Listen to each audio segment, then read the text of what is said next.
Two balls and a strike to count on Taylor. Reyes fires, swing and a drive, deep left field. It's his way back. Welcome on, Chris Taylor.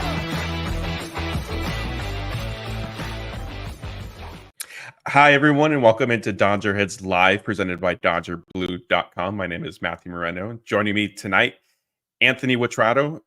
Anthony, we've got a fired-up chat going already, but before we get to some of that and diving into the game tonight, I need to check with you just to get this out of the way. Is there any injury you're dealing with that you would like to disclose and just let everybody know that you're sort of pushing through?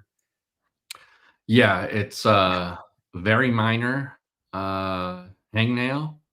Okay. Chances are, though, by the end of this series, it could be a broken rib or a broken leg that has me out for the season. We'll see. The Dodger staff is looking at me, so anything goes. Yeah. There's less than a month remaining in the regular season, so we're going to have to keep checking in and getting daily updates on you. If you've been paying attention today, you saw the unfortunate news with Gavin Stone. If you're watching the game tonight, you saw the unfortunate hit by pitch with Teoscar Hernandez. We're going to get into all that. There isn't a whole lot of information on Teoscar Hernandez available right now. Anthony and I are kind of monitoring the updates, hopefully, that maybe we'll get at some point as we're doing this show. But before we get to all that, I want to thank everybody for joining us live on YouTube, Twitter, and Facebook. As a reminder, if you are on YouTube, please be sure to hit the like button on this video, subscribe to the channel, ring the notification bell. If you're listening to us after the fact on podcasts, thank you for that. Please remember to subscribe, rate, and review there as well. Anthony, before the Gavin Stone injury and Teoscar Hernandez stuff, I want to spend a decent amount of time kind of highlighting Landon Knack. We knew he was coming up for his start today. It's obviously because of Clayton Kershaw's toe injury. What sort of is going to be ahead for Knack was, I think, a little unknown. Maybe there's some clarity now with Gavin Stone's shoulder trouble, but for now, 6 innings tonight. The offense, didn't really, as you can see here on the banner, sort of let him down. Shohei Ohtani hit a solo home run tonight. Dodgers loaded the bases. Chris Taylor, struggled through that at bat. And I know I saw it on Twitter. I'm seeing it here tonight. A lot of upset people with Dave Roberts sticking with Chris Taylor in that position. But with Landon Knack, set a career high in strikeouts, facing a really good Guardians team that is, among the best in the American League. What stood out tonight with him? I thought he had really good command of a lot of his pitches. I think he was able to dot that curveball. He used it up in the zone. He used it down and out of the zone. I think you saw a lot of kind of a confusion from some of the Cleveland batters of where and when that pitch was going to be. So I think he did a really good job of just sort of keeping that lineup off balance a bit. From what I recall, they're not a heavy strikeout lineup. No, he got plenty of swing and miss and chase tonight. So that was really promising. His stuff was lively. It had a lot of movement to it. I thought that fastball he was really working off of from the other pitches. I thought that it made that pitch a little more effective, and he was able to really have nice command of everything, it seemed like.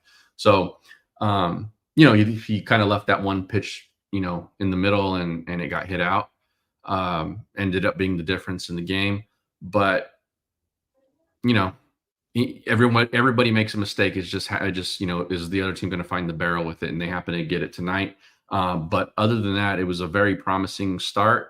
He's going to get a lot more of these. It feels like he's going to be a regular part of the rotation probably going forward. And so we're going to see what he's got, especially with Stone out, because Stone, we figured, probably going to be a back-end rotation piece in October if everything kept going the way it was going. Now I would not count on him being at least not for the NLDS. And that's probably being optimistic. So,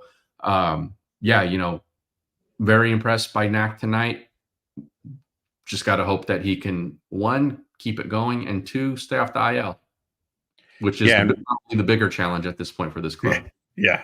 Injuries seem to be contagious this season, and last year and the year before that, somehow, the Dodgers just can't seem to keep their staff healthy. We do have this update regarding Teoscar Hernandez. It's from Juan Toribio. He said, Dodgers manager Dave Roberts said Teoscar Hernandez's injury is, quote, not great. Added they'll get more scans, but it's likely an IL stint. So that to me screams fracture potentially, right? I mean, I don't know what's going to prompt, and I don't know what else would prompt Dave Roberts at this point to say that it's not great. The Dodgers did announce at the time that Teoscar came out due to a left foot contusion, which is basically a fancy way of saying a bruise, and that was kind of expected because they probably didn't have the X-rays and all that stuff yet. But now hearing what Dave Roberts is saying, if you weren't concerned before, are you worried now? Are you more worried? Yeah, I'm worried. It's official. He tends to, he never goes from like bad diagnosis to it gets better. Dave Roberts typically goes from like, oh, he'll be fine, feels like a minor thing, to like he's out for 60 days. Yeah. Although the only exception has been bruised our Gratterall, which, I guess we can because he did sit there that night and say, yeah, we're looking at great. I think he even gave a grade 3 diagnosis that night that it happened, and then the MRI the next day. But I do agree. Yes, that sentiment is correct. Dave Roberts typically is optimistic, hopeful, playing down injuries, and then we find out the next day, oh wait, it's actually, much more severe. Yeah. So for him to say that, it's not good. You do not go on the IL, or you're not predicted to go on the IL the night that an injury happens if it's just a contusion. Yeah. So it feels like they probably got an X-ray, and now maybe they want to get some imaging done to make sure. But I'm guessing there's some breaks in there or something like that. Yeah. And maybe a hairline fracture type thing that an X-ray wouldn't necessarily show up, but the following day, an MRI type thing might. We do have a couple super chats that I want to get to. I apologize, Christopher. I know you got this one in early, so thank you for that. It says, Dodgers bench too heavy on defense. Would you drop one of Kike, CT3, or Kevin Kiermaier for one of either Pages or Rushing to get more offense from the bench for the playoffs? Dodgers bench has been a topic of discussion throughout the year for various reasons. I don't see, the Kike. I think it's a little unfair to group Kike in the group with Taylor and Kiermaier. I get why we're doing it, because you're not going to remove Austin Barnes from the roster theoretically. Although if they wanted to, you could get 2 and 1 with Dalton Rushing because he can catch. But the Dodgers obviously they're not going to throw such a young player behind the dish for the playoffs. But is there some shakeup that the Dodgers should maybe consider for their bench? I think with this news about Hernandez, there's some different possibilities in play now. Your first thought probably goes to Outman, but he's not going to be in the lineup for his bat, and they already have Kiermaier, right? So does it make sense to bring Outman up with Kiermaier already on the roster? Also, Teoscar plays left field, and Dalton Rushing has almost exclusively played left field now for a while. And since he's gotten called up to Oklahoma City, I think it's almost all of his time has been in left field. So, I was a little skeptical that we would see him this September. But if you want something off the bench, that might be the call there. I see a lot of people sort of pining for Pages in that situation tonight with Chris Taylor at bat. Pages' numbers are worse against right-handed pitching. And so it just doesn't make any sense there. Like I know everybody's pissed off because of the result, but what goes into that decision was probably correct. And, it wasn't like Dave put Chris Taylor into the 4-hole before the game started. And when he wrote off the lineup this afternoon, he replaced Teoscar Hernandez because of the injury. And it just happened to be that Teo was, hitting cleanup. If you really want to call it, from the moment that Taylor came into the game, he was hitting 9th in the lineup. So, I'm not buying those arguments. You got to come stronger than that, than just like Pages should have been in there. Also, like, I thought he put together a pretty decent at bat. He fell behind, but he kind of hung in there. And then he hit a ball that was over 100 miles an hour. He just hit it right at the guy, and he hit it on the ground, which is you don't want to do that. So not a great result, but again, I thought everything leading up to it was the least of the bad options that you had to choose from. And Muncy hit to lead off that inning. So Muncy was, I saw people who complaining that Muncy wasn't hitting in that spot. And it was like, did you not watch the inning? He let off Muncy let off that inning, and I think he popped up. But beyond that, I think now that door becomes maybe not wide open, but it's now not closed for Dalton Rushing to make his big league debut, I think. Yeah, I agree. I mean, on one hand, Outman is the cleaner option. He's been up at the major league level already. He's on the 40-man roster. So it makes sense from that standpoint. But like you said, do you need Outman and Kiermaier, two guys who are kind of, all defense and not much offense at this point? But Christopher, to your question, I think we're about to see a little bit of a shakeup with the bench because the Dodgers' hand has sort of been forced. Let's stick with some super chats. As a reminder, if you have a specific topic or question that you want us to address right away, then super chat is definitely the way to go. If not, Anthony and I will set some time aside to answer questions at the end of tonight's show. This next one is from Saki Bomb. He wants to know if anyone else is starting to freak out about the availability of this rotation for the playoffs. Saki Bomb, you're not alone. I know I'm concerned. Anthony, you look like you're extremely concerned. And I think it's fair to say both of us were in this boat before the Gavin Stone news today of going on the IL with the right shoulder inflammation, because it was already shaping up where the Dodgers needed everything to sort of continue to go right with Yamamoto coming back and staying healthy after facing major league hitters, not maybe experiencing any sort of setback if he exerts himself a little bit more than maybe he did in a rehab assignment, and also pitching well. Tyler Glasnow, there's some, just general doubt over whether there's enough time for him to sort of reach all the different checkpoints with his rehab process to come back. Clayton Kershaw, yes, he's playing catch, but there still isn't much clarity with him either. So yeah, I mean, I think the easy answer is to this, yes, there's plenty of reason to be freaked out about the rotation. Yeah, definitely. I mean, this just adds to it. You keep throwing logs onto already what feels like a blazing inferno. Look, I know that the offense has struggled the last 2 or 3 games, but not too worried about it. Even with Hernandez probably going on the IL, I think that'll be okay. But you cannot go into October and expect to win with what they have right now. And I know guys are coming back, but man, they feel really snake bit with that rotation right now. And, I said in the beginning of the season, like, you can never have too much starting pitching, because people were talking about trading away. We have a surplus. Let's trade some of it away. You can never have too much starting pitching. Ask the Yankees, they had a surplus too, and now they don't. So that's the concerning part for me when we look at the long-term outlook of this and what the ultimate goal is here this season. That rotation is they're going to live and die with it, and depending on how it performs. And right now, there's not a whole lot to feel good about except for like hope, right? Like, I hope Yamamoto comes back and he's as good as he was. We hope Glasnow comes back and he's back to being an ace. We hope Flaherty can continue to pitch well and maybe not give up the long ball so much. We hope Landon Knack is essentially what we were hoping Gavin Stone was going to continue to be, and maybe he solidifies the back end of that rotation in next month. A lot of hopium right now. But yes, freak out. I don't know if I'm in full-on freak out mode. It would be like, hey, Glasnow had a setback for me to get there, or something like that, or Yamamoto had a setback. But color me not happy and very concerned. Yeah, fair enough. John Bleeding Blue says it's time to call up Dalton Rushing.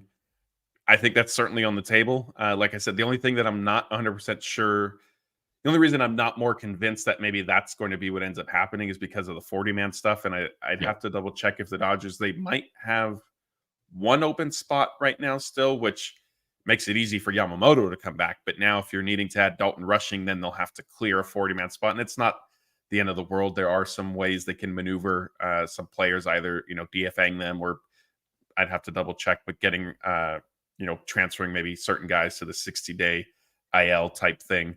But yeah, I mean, Dalton Rushing he's a candidate, but maybe not the favorite. Yeah, I think if you have to put money on this, it's probably Outman. Yeah. But again, he feels redundant at this point if he's not hitting. Yeah. I mean, hey, maybe he'll come up and go on a little bit of a heater for these next 3 weeks. Our next super chat, which, by the way, everybody, thank you for the super chats. This one's from Godfrey. It says, why not play Pages over CT3 at this point? I think that's fair. Both players, I think, have their flaws. I think the Andy Pages versus Chris Taylor debate, conversation, however you want to phrase it, is a little bit of, for me, falls under the grass is greener on the other side. Andy Pages went through his own slump, multiple slumps, and not that he's not allowed to, but I think people are remembering him when he was at his peak and really hitting well. He also then struggled for a prolonged stretch. To his credit, he did turn it around the final maybe week to 10 days that he was up with the Dodgers before getting optioned. And so, sure, like if that's the player that you're calling up, or excuse me, that you're going to put in the lineup on a regular basis over Chris Taylor, then theoretically you should get more production from him than you are from Taylor. But I don't know if it's not necessarily a guarantee in my book. Yeah, and I don't understand the pining for Pages in that particular situation tonight. Longer term conversation about who belongs on the roster, and that's a fair conversation to have. But since the start of June, he has a weighted runs created plus of 60-ish or something like that. I saw. I know Blake was sending. And that's, I'm sorry to burst people's bubble, but that's worse than Chris Taylor's against righties. And so people being like, well, he wouldn't have hit into a double play there, or he would have got a hit there for sure. I know it. No, you don't. If you then take it to Vegas, then you wouldn't be on this chat because you'd be a billionaire somewhere if you knew that kind of stuff.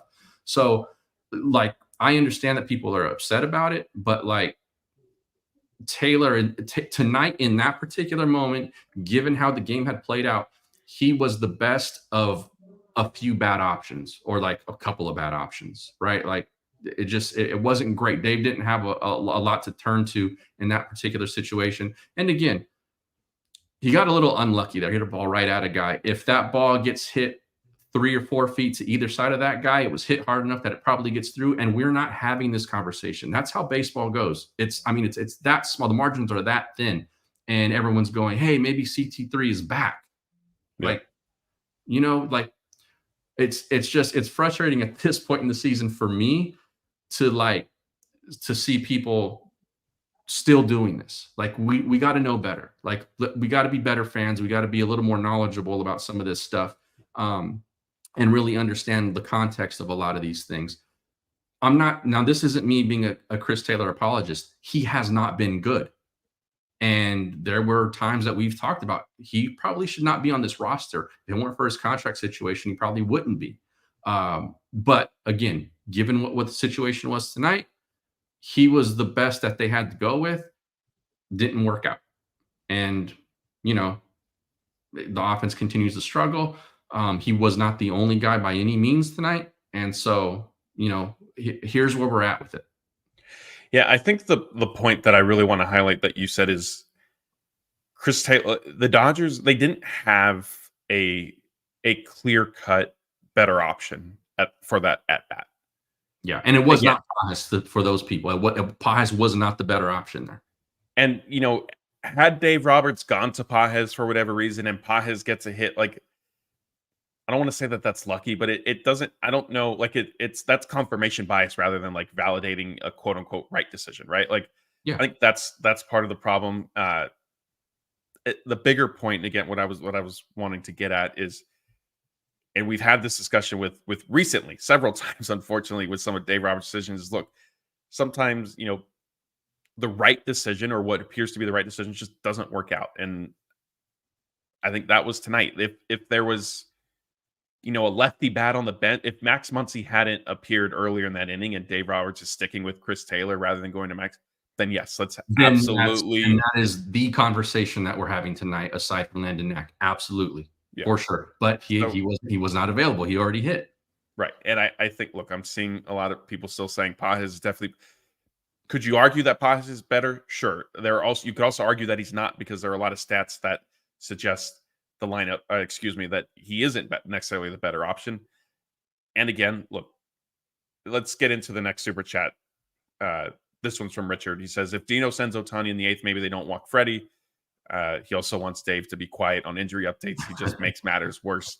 The not sending Ohtani thing was an interesting decision. I don't know, what's there to say if he does send him and he scores? Is the inning different? Maybe not. What's to say if he sends him? What if he's out? Then what? Like, that's not necessarily a guarantee. And that's what I think, that's what I struggle with sometimes, is I get the passion from fans of wanting the Dodgers to win, believing that, maybe Pages is a better option. But again, none of this stuff, or very few times, are these things so absolute that I think you can get the pitchforks and say, hey, this is what needed to be done. No ifs, ands, or buts about it. Yeah, and none of this stuff happens in a vacuum, right? I mean, there's a whole bunch of stuff in play around all of these calls. The one with Dino holding Shohei there, I thought as soon as the bobble happened, he would have been helicoptering that arm and sending him. I really did. I expected him to the next camera shot to be him crossing the plate. And instead it was him standing on third. I do understand the hold there. They're chasing 2. They're not chasing 1. There's less than 2 outs there. So Ohtani's run essentially doesn't count because they're chasing 2. I understand that part of it, but I thought with the bobble, I thought he would have made it easily. And then we didn't get the shot. I wasn't at the game, so I don't know. I don't know where he was in relation to third base versus when the ball got bobbled. They didn't show that replay, unfortunately. At least I didn't see it. So I thought that he should have sent him. I thought he probably would have scored easily. But I don't think that's necessarily, maybe what lost them the game. They still don't have a guy on third in that position. Maybe they don't get Mookie over still, and sort of they lose by 1 instead of 2. Who knows? But I'm with Richard. I thought he should have been sent. I thought it should have been a 1-run game there. And then, I think they probably still walk Freddie because Mookie's on second and you still have first base open. But, it played out how it did and lost by 2 instead of 1, like I said. Yeah. Sort of relates to this. Alleluia one says, Dino has been bad with sending Ohtani. I don't think he understands his speed at all. Generally speaking, I think Dino Ebel has made some curious decisions this season, which is a little bit uncharacteristic for him. I think he has a little bit of a bad rap that's sort of unfair. I think he's better than maybe he gets some credit for. This season specifically, though, there have been some curious decisions. Yeah, agreed. To Alleluia's point of maybe not understanding Ohtani's speed, perhaps that is a factor. I would argue, though, that maybe the bigger factor is that is your $700 million man, and you're not necessarily if it's the playoffs, maybe we're seeing different decisions. I don't want to say for sure because we're not there. I think if it's a 1-run game when Mookie hits that ball, it's a different call.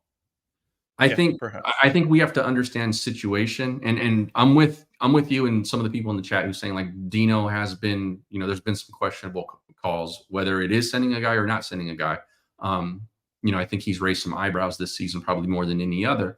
But I think a lot of the Ohtani situation, and it's just not him. I think it's probably because we notice it more because we know he is fast and he's constantly on base. But I think it's understanding situation. Again, in that position, you're chasing 2. You're not chasing 1. So it's a little bit different. And he knows who's coming up behind him. Now, I don't think, it's hard to process all of that and go, well, they're definitely going to put Freddie on no matter that you're not processing that necessarily in that moment. Because if the bobble doesn't happen, he's not sending him it's a full-on stop sign. And probably one that I would agree with because, again, less than 2 outs, Freddie's coming up. I know Chris Taylor was hitting cleanup in that spot, so that's not a great situation. But anyway, I thought he should have sent him. He didn't. I don't think that particular call is what lost them this game, though. Yeah. Our next super chat is from 300 GJW. It says we just can't stay healthy. This will be 3 years in a row that the pitching is a mess. Yeah, I mean we've discussed the pitching, and we still haven't really fully touched on Gavin Stone, which we'll sort of get into here. I think some of this has taken. It's been a little bit of bad luck. I know fans don't want to hear that, but it truly is. In other cases, I think it has been the Dodgers have been victim of the broader trend in the industry of just pitchers breaking down. And is it because of they start throwing curveballs at 5 years old and then 100 miles an hour at 13 years old and stuff like that? Perhaps is it how the Dodgers have, as an organization, developed their pitchers and moved them along the farm system and usage and things like that. Perhaps I know Andrew Friedman had a lot of, had a wide ranging interview before the game tonight. And he said, the Dodgers are going to look internally and figure out if there's something they need to do differently. But yeah, I mean, unfortunately, there's not one reason I don't think that you can point to and say this is why the Dodgers have sort of run out of starting pitchers by the time October came. Yeah, and to the front office's credit in roster building, they have always made sure that they've had a lot of options for starters. Whether it be big acquisitions or guys ready to come up from the minors and being able to perform or at least being able to contribute some. But it just, it's a case where every single year this seems to be the case. This year feels it feels heavier than some of the other ones. But, I think it was during when we heard Glasnow was going back on the IL that Jeff and I were on, and we said, look, something needs to be looked at here. And, we said then, other clubs may be going through this. I'm not sure if the Dodgers are unique in this situation. I know they've lost a ton of days to the IL in terms of where others in the league are, but, Mookie and Max are a huge chunk of that, and Yamamoto now too. And so, it skews it just a little bit, but still, I think Friedman has sort of hinted at this before, and he said it again tonight. But glad that they're going to say, like, look, we need to take a deeper dive here and figure out if this is an us problem, if it's just a league-wide problem. Are we unique in these situations now? Like, I think it's time for that sort of analysis because I can promise you we are not the only ones frustrated by this. They have to be just pulling their hair out, going because they have set this roster up for success in terms of pitching. This stuff just keeps happening. And again, is it dumb luck or is it something in the system that is breaking down? Yeah, and I'm inclined to believe at this point it's a little bit of both. Probably, yeah. And I think that, the Dodgers, if at this point, the Dodgers have certainly opened themselves up to be subject to criticism because it's also a lot of like their young pitchers that come up and end up getting hurt, right? So like, I'm kind of inclined to believe like, hey, what are you guys doing with them down in the minors? We have seen them when they do come up, they handle them very carefully. They're not pushing them early on in their careers. They're trying to take care of them. And maybe that's the right approach. Maybe it's not. And so, I think the encouraging thing is Andrew Friedman has recognized it and the Dodgers are going to try to do something about it. Before we move on, this comment caught my attention from Amanda. It says, we need to be able to vent somewhere, Matt and Anthony, and you got to host this show. So ... Anthony and I completely understand that. And we are thankful to have over 1,200 people in here with us tonight on YouTube, Twitter, and Facebook.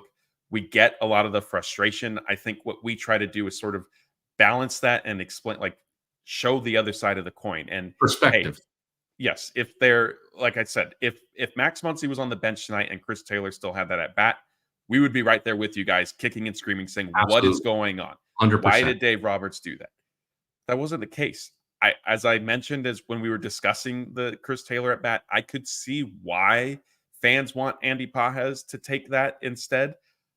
What I'm not convinced of is that Andy Pages is like head and shoulders guaranteed a better option than Chris Taylor, and that is fully recognized in the season that Chris Taylor has had.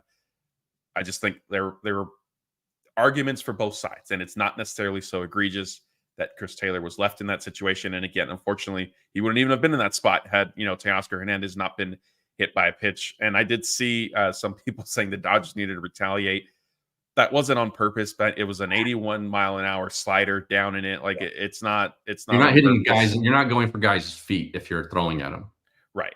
So, that's a different conversation for another day. But look, I want to make clear that we do appreciate everybody who's in here, and we understand you guys get upset. We're here. We're always happy to do these shows. We're thankful that we get to do them, and they're certainly a lot more fun when the Dodgers are winning and we can kind of discuss, taking 3 out of 4 from the Diamondbacks type thing. But again, Anthony and I just try to, like he said, put a little perspective into some things and try to show the other side of some of the decisions that are happening. Yeah, agree. Couldn't have said it better. All right, let's. I know we've, discussed it just with all that. Well, here we have another super chat, so let's pause the Gavin Stone thing really quick. This one's from Ty. Says, can we take an L on Taylor's contract? $13 million in 2025 and $4 million club buyout. Memories are the past. Let's move on. Enough is enough. I mean, that last sentence is fairly ironic because I think a lot of people. This is a really good super chat, by the way. But that last sentence is funny because I think a lot of people who are on the Pages train for tonight are on the memory train of like what he did when he was first called up, because he had not been good after that initial stretch. I mean, he just had not. Go look at the numbers. The numbers aren't going to lie to you. And I know Taylor's aren't good either, but they're a little better than Pages had been. So I'll jump in on the rest of this, Matt, if you don't mind. Go for it. I think part of the reason why they don't want to take the L yet on it, and that's not to say that they won't, but I think yet is because the Dodgers have a really, really good track record of flipping a bad contract like this or a dead contract, somebody that they're not really going, they don't have room for anymore, somebody who doesn't fit into the plans for, that next year, of flipping that guy for like a garbage heap reliever or a garbage heap utility man or something like that. I know these weren't all trades, but the track record speaks for itself, right? Chris Taylor, before this season, last season, the guy had been an all-star. Max Muncy, Justin Turner. I mean, there's a bunch of relief pitchers that we can talk about that they've done this with. There's been a bunch of guys that they've actually turned into all-stars because they flipped some dead money or a guy that they didn't have any use for anymore for somebody who another team could not wait to get rid of. And they said, here's a bad guy for a bad guy. And then the Dodgers turned that guy into gold. So I think the reason why they're not just cutting bait here is because they're going to see if they can get something for him maybe. Yeah, and they're not going to make that DFA decision this late in the season. Now, if you want to go back a month ago, 6 weeks ago, when Ahmed Rosario was around and the Dodgers were facing a little bit of roster crunch, maybe, you could question, should they have traded Taylor at this deadline? Maybe they tried and there just wasn't enough interest. It's tough to say, but yeah, they're not going to make any sort of DFA decision this late in the season. NS says, I have more issue at Taylor batting fourth in the order more than him playing seems lazy and stupid by Roberts. NS, if you must have missed the beginning of the game because Teoscar Hernandez was in the cleanup spot before he was hit by a pitch in his left foot. That's what led to Chris Taylor having to come in and batting fourth tonight. So it wasn't an outright decision that Dave Roberts made heading into the game. Also, this one made me laugh a little bit. Mr. Classic says, D-backs are a great team. I agree. They're also a team that just lost 3 of 4 to the Dodgers and went from being on their tail to third place in the NL West. So if the D-backs are a great team, then, hey, what does that say about the Dodgers the Dodgers team that everybody's complaining about tonight and up in arms over? And I've seen a lot of comments about the Padres, being this, that, and the other. Padres are another talented team. Take nothing away from them. They're winning right now. 4 games back of the first place Dodgers in the NL West. So, would you rather be chasing 4 games or leading by 4 games? Right. Yes. So I think sometimes we need, like Anthony said, we need a little bit of perspective. The grass isn't necessarily always greener on the other side. And that was my point, when we were discussing the NL West race a couple of weeks ago, is give the Diamondbacks and Padres credit for how well they're playing. They still hadn't caught the Dodgers because the Dodgers were playing close to their same pace. And that was just, flying under the radar. But I digress. Let's get into the Gavin Stone situation a little bit. He's on the injured list with right shoulder inflammation. Andrew Friedman, Dave Roberts, both are saying, there's not clarity right now as to whether or not Stone is going to pitch during the regular season. I know we sort of mentioned this earlier tonight.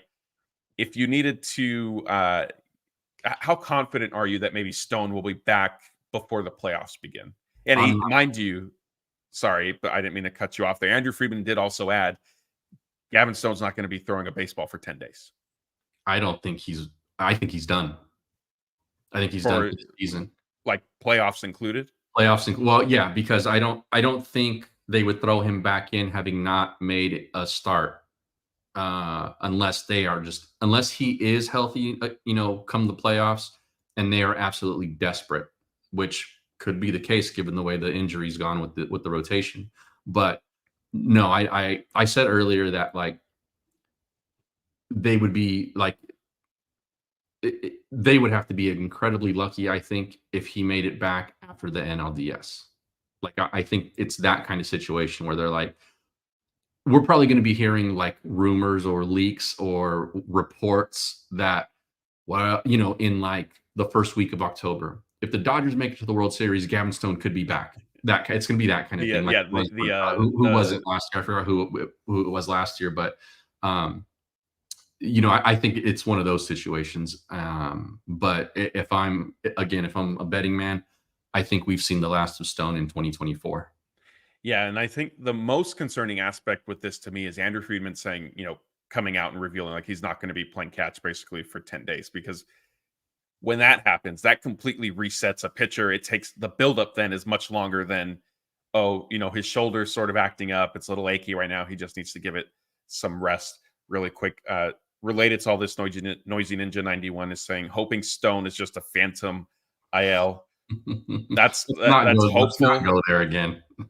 I understand that hope. That would certainly be better than I think what the reality is. And they're not faking it. This isn't a situation where they're trying to give Gavin Stone a rest, just like with Tyler Glasnow and his elbow tendonitis.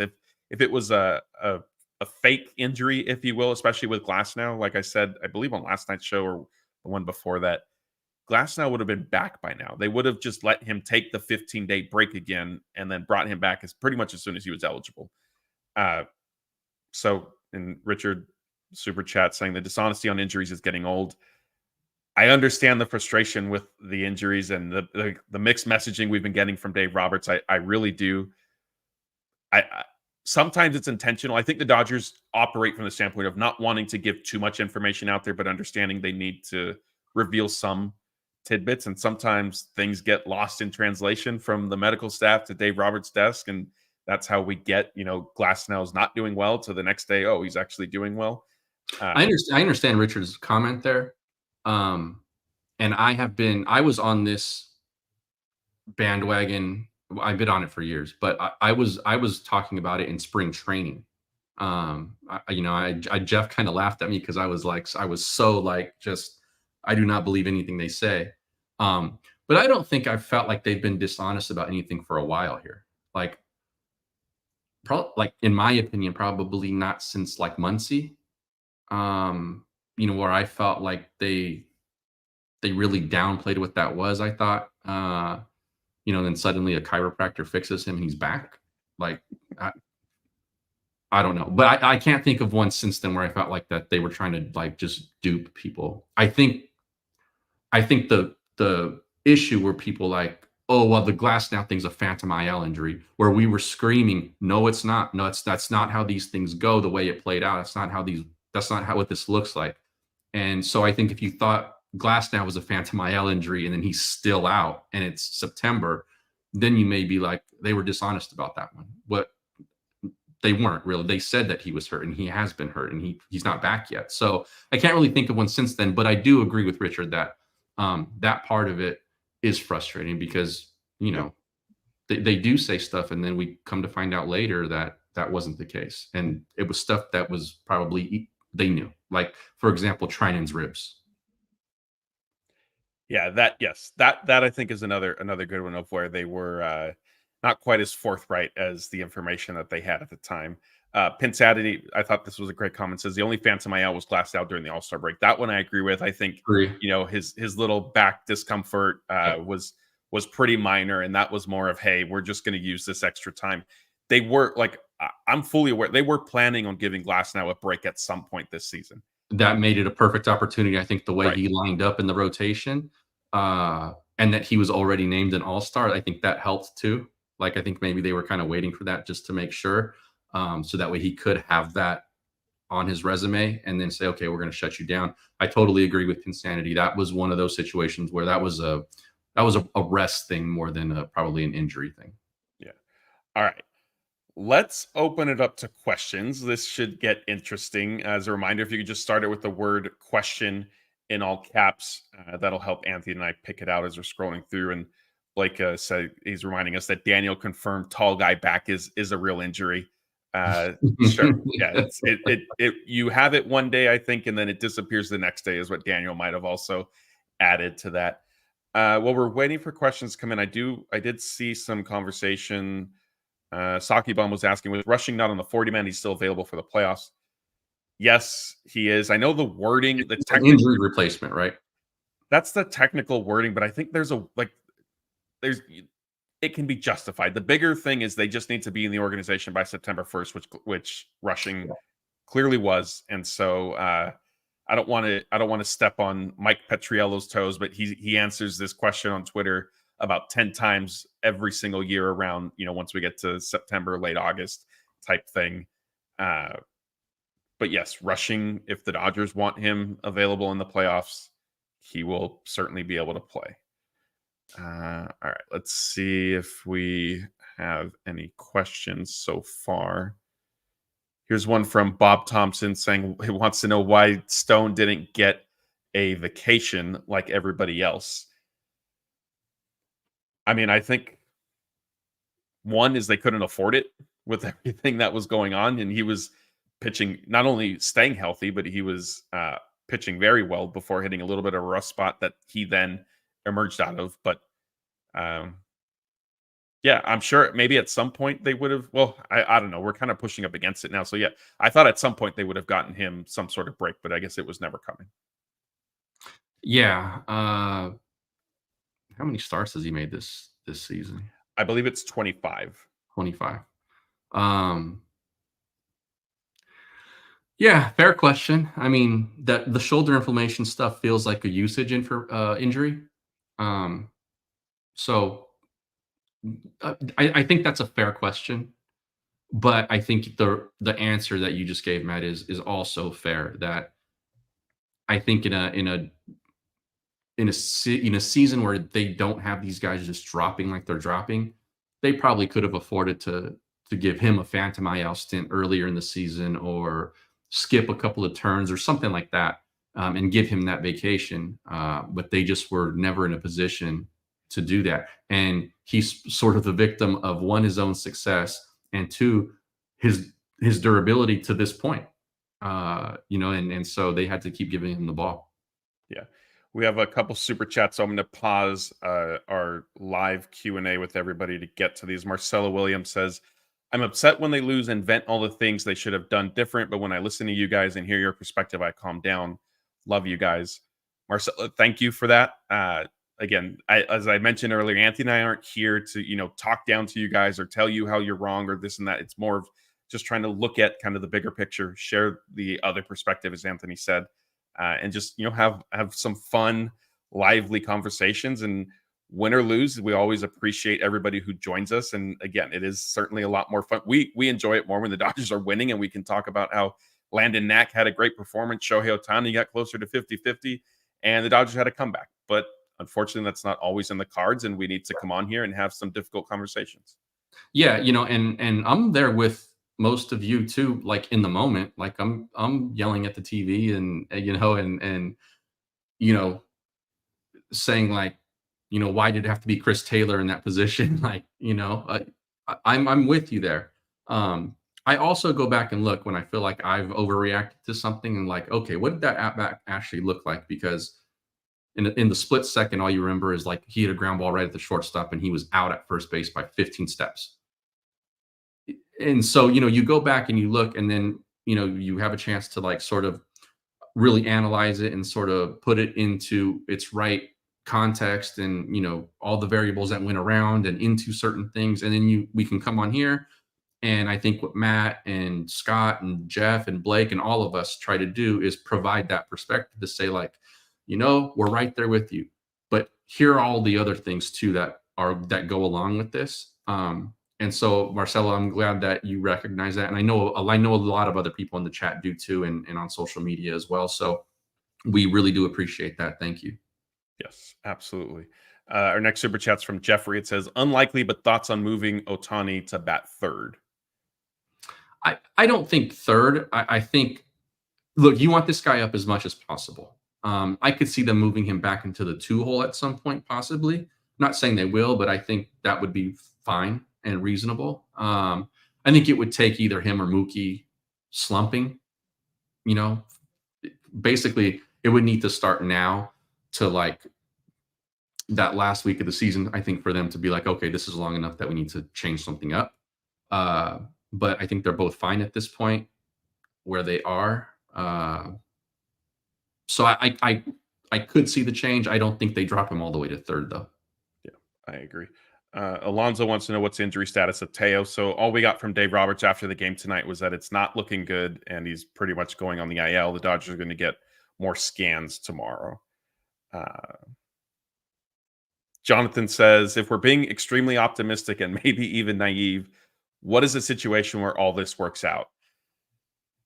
I mean, look, Yamamoto's coming back Tuesday, so that's a starting point. Yep. If Glasnow can continue his recovery without any sort of setbacks, then there's another potential. That's a big cog that you would have in your rotation again. If you get those 2 guys back, it certainly helps a lot. If Walker Buehler keeps trending in the right direction, then that's another positive.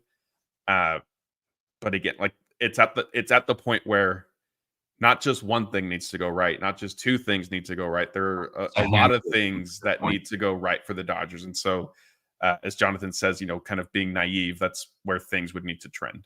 They're all health related too. Like, I think other teams have these questions where like so-and-so needs to get right, or this pitcher in our rotation needs to figure it out. Like, it's that kind of stuff. I think for the Dodgers, it's mostly Glasnow and Yamamoto have to come back.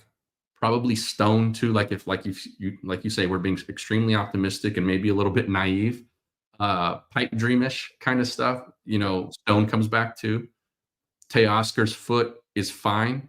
Yeah. Maybe he does go on the IL, but it's like the minimum, and then he's back and he's all right. They figure out, or that I shouldn't say figure out, that back end of the bullpen continues to be good. Hudson needs to get a little right. He's healthy, but that's one of the get right guys.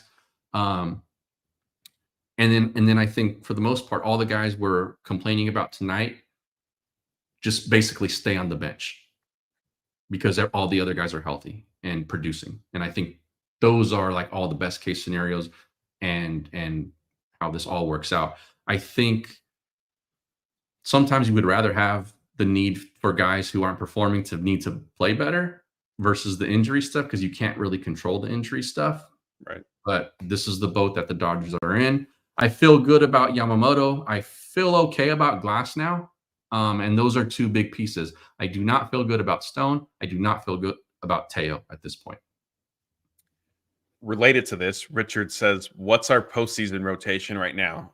Anthony, I'm going to be a nice guy and let you try to piece together a Dodgers rotation for the playoffs. Well, okay, let me ask you, Matt. What are we assuming here? Are we looking at the guys just as of tonight who can pitch?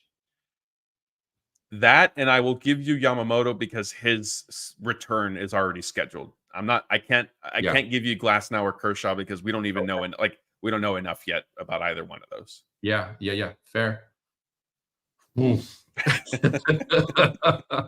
Richard, oh man. I mean, Flaherty and Yamamoto then are givens. Obviously, they were our givens anyway. I mean, now you're having conversations about Walker Buehler. I mean, it's not a conversation. He's in Penn. He's in Penn right now. Yeah, and Landon Knack. Yeah, I mean, that it feels like given those parameters, those are the 4 tonight. Am I missing anybody there? Am I forgetting somebody? No, I mean, if you want to consider Robleski, if you want to consider No. a bullpen game, Oh, I mean, I could see a bullpen game, sure, or a piggyback type of start game. but Yeah, that could even be Knack's start. Maybe he's yeah, a bullpen, like they say, hey, we only need 4 innings out of you tonight, type thing. So yeah. just I'm yeah, out on Robleski as a postseason starter. Like I'm not having that conversation. I will say the broadcast. I don't have the exact stat off the top of my head, and maybe I should have looked it up. They mentioned Landon Knack, the percentage of the hits that he's given up that have been home runs is a little alarming. And Yeah. that's sort of flying under the radar a little bit because, to his credit, he is, pitching well in other aspects. But we I see in think the Jeff and I playoffs, mentioned that a while back, like a couple of months ago, that had become kind of the thing. And I think we sort of just maybe forgot about it. But yeah, that's absolutely a concern. yeah. We have a couple more super chats. So let's get to those because we're running out of time here tonight. Jonathan Montgomery says, I blame Andrew Friedman. Do you have 99th percentile spin? Is your elbow mostly hamstring? Is your arm taped to your torso? Andrew Friedman will give you the bag. I like it, Jonathan. And he closes it with hubris.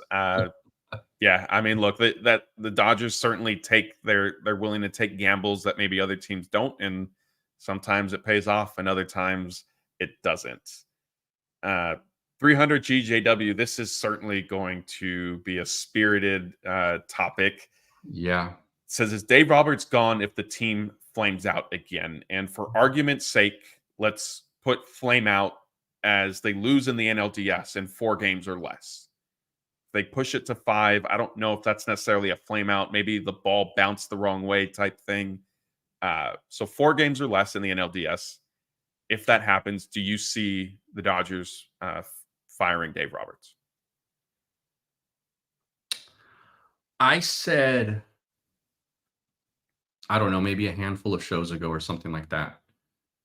That yes, I think that if they don't make it out of the NLDS, he goes. I've sort of changed my thinking on that a little bit. I think it's very dependent on what's available to them when they get there. Gabe Kapler? No, player-wise, sorry. Oh, got it. Okay. Got it. Player-wise. I think his potential saving grace in that situation is if they can point to three of our starters that we thought would be there at the beginning of or at the end of August or whatever, were not there. And our cleanup hitter was not there. And all of that kind of stuff. I think that's his only saving grace, in my opinion. I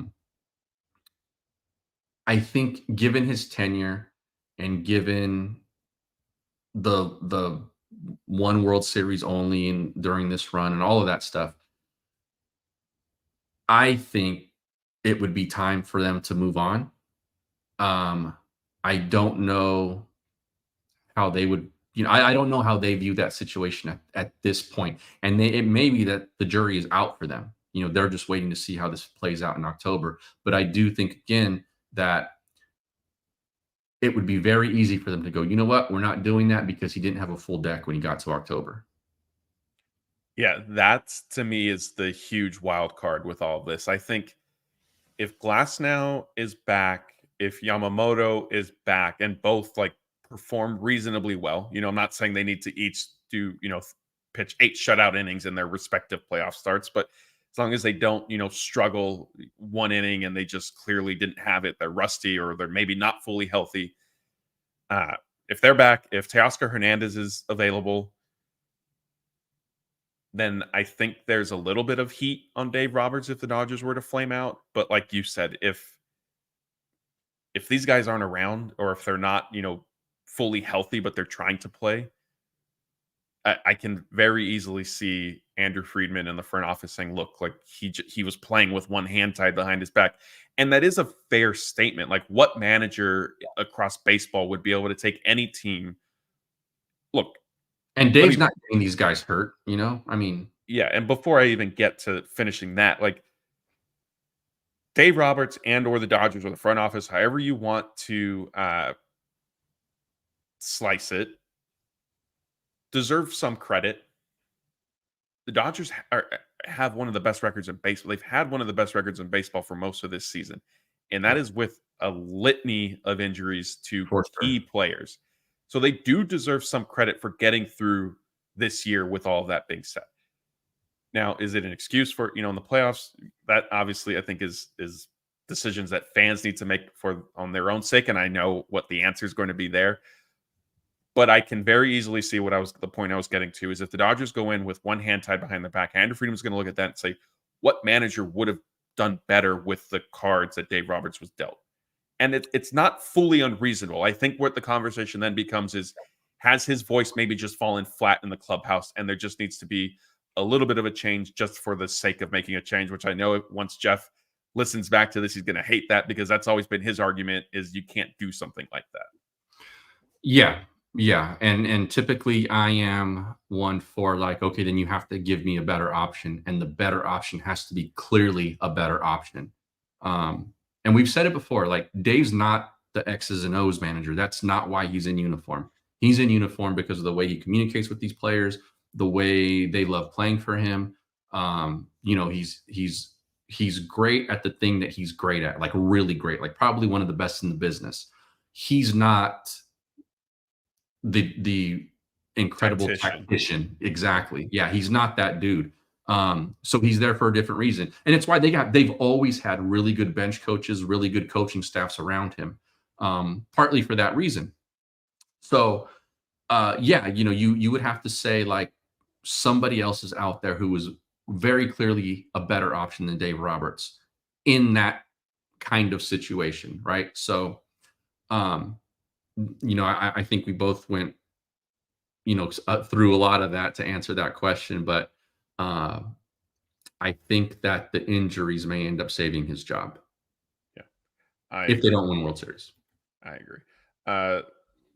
We have a couple more, and then I think we'll close it out unless we get some last minute ones. Alleluia wants to know, Anthony, what are your thoughts about Robert's quote that's been making the rounds the past couple of days? I'm not sure if you saw it, but basically, excuse me, it was alluding to the fact that the kind of the World Series expectations and pressure that's on the Dodgers take some of the fun out of the season for him. It's understandable. Sure. Like no matter anybody who has a job and the expectation is you be the best at this thing or it's a failure, no one is going to work freely under that kind of circumstance. Nobody is. It doesn't matter what you do. You can be a security guard, you can be an accountant, you can be, whatever. You can be a general in the military, it doesn't matter. Working under those kinds of parameters and stipulations and expectations, it's not fun for anybody ever. Even if in the moment you're pretty much fulfilling those things, you have the best record in baseball or whatever. I think we tend to forget because we watch these people on TV all the time that they're human. I had a conversation with Mike Cameron, the veteran center fielder, and we were just sort of just shooting it one day in the clubhouse, and somebody had just basically gotten booed off the mound the night before. I think it was actually somebody from the other team, like their closer. Somebody blew the save, and the fans were booing him, and they took the ball from him, all that stuff. We were talking about it, and I think maybe because Cameron got the hit, I think that's what the situation was. Anyways, we were just both sitting down talking, and I asked him about like, how does that make you feel as the guy who knocked that guy out of the game, and he's now, the boos are just raining down on him from like 30,000 people. And he's like, I'm happy that I got the hit, but I also understand what that guy's going through. He's like, I've been booed. I've had 4 strikeout games or made a stupid error or something like that. And he's like, I think sometimes what people forget, because like he said, I feel it like when we're out in the street, if I'm at a restaurant or something like that, and the way people talk to him. And he's like, I think people forget that we have feelings. We're going through stuff too. If, you might be going through a divorce, or if your kid is sick, or if whatever, those things affect other parts of your lives, including your work, including your profession, all of that kind of stuff. That conversation has always stuck with me. I had it like I was pretty young on the beat. I was like 2006, 7, something like that. And I think that's why it's a bit easier for me and why I always lean toward the let's take a look at this, not just in the moment, not just in the vacuum, but let's have some perspective here and let's take a look at the whole thing. And also why like I try to have an understanding. Like I said, I'm also yelling at my TV in the moment too, but able to also take a step back and say like, okay, like these are people too. Like I don't want anyone screaming at me when I do my job. Yeah. Yeah. All right. Let's end with a couple more. Here, let's do rapid fire on this one. History Man 0828 says, any NFL predictions this season? My prediction is college football is better than the NFL, and I'll leave it at that. Anthony, I'll let you get your. I assume you have an actual NFL prediction. I have long been a more passionate college football fan than I have an NFL fan as well. All right, there we go. See? Basically, since the Raiders left California. Yeah. Actually, before that, probably, but that cemented it for me. My prediction is Patrick Mahomes just keeps doing it. I mean, wow. Also, like, this is not a prediction, but how close you are from like failure and success in sports, like your toe on a line. Yeah, that was rough. Like that, like, the Kevin Durant stuff, the LeBron game, when his toe was not on the 3-point line, and they said, all of that kind of stuff. Like, geez, those margins are so thin in professional sports. But I don't know. I don't. Here's one prediction I do have: the Niners will not win the Super Bowl. Okay, there you go. That's about all I can give you. History Man, you'll have to get this question in for Blake, Jeff, Scott, even Daniel. Those are a little bit more NFL-centric guys for you. So our apologies tonight. I thought maybe Anthony, I know he's an SC fan, but I thought he would. I thought I'm like in the minority with, preferring college football to the NFL. So I wasn't expecting to have a sidekick tonight. That was a nice little surprise. I like the do or die aspect of college football, like starting in week 1.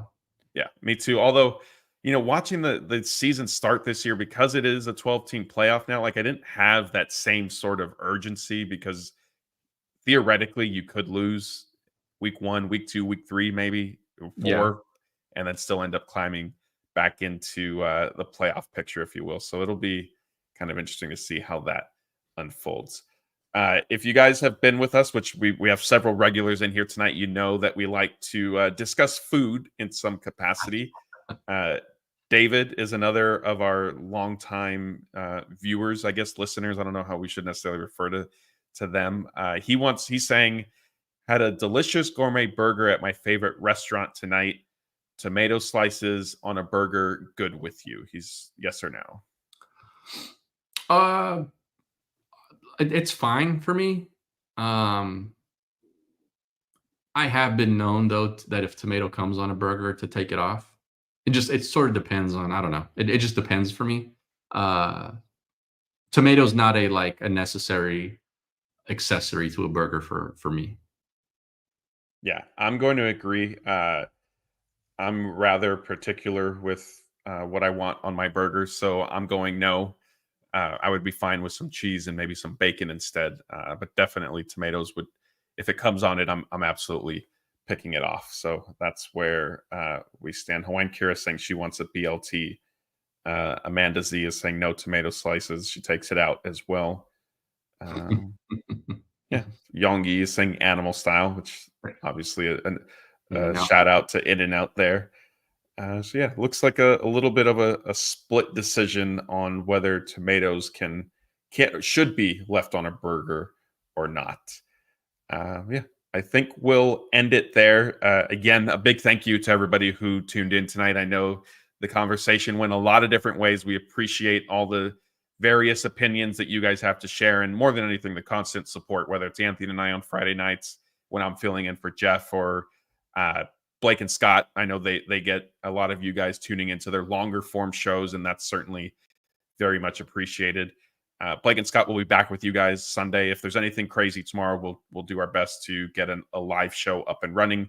But if not, Blake and Scott are back on Sunday. Go ahead. Do you have something you wanted to add? Yeah, I know tonight was frustrating, I think, for everybody. But this season, this team has tended to take the frustrating stretches or frustrating nights and turn them into longer stretches of us being blissful and happy. So let's hope that starts tomorrow.